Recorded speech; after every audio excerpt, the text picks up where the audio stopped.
تحریر عطیہ کنول صاحب. عنوان دکھ.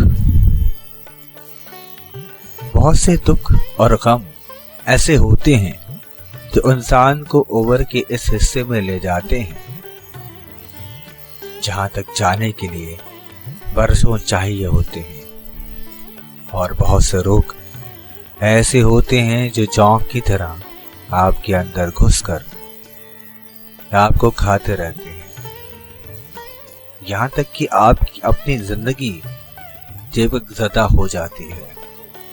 بظاہر آپ اپنے رویے سے، حرکات و سکنات سے لوگوں کو پتہ نہیں چلنے دیتے کہ آپ اندر سے کتنے کھوکھلے ہو چکے ہیں، کسی دیمک زدہ فرنیچر کی طرح جہاں سے ہاتھ لگاؤ جھڑنے لگتا ہے. آپ کی زندگی بھی یوں ہی اپنے ہاتھوں سے نکل کر جھڑنے لگتی ہے. یہ جو دکھ ہوتے ہیں نا،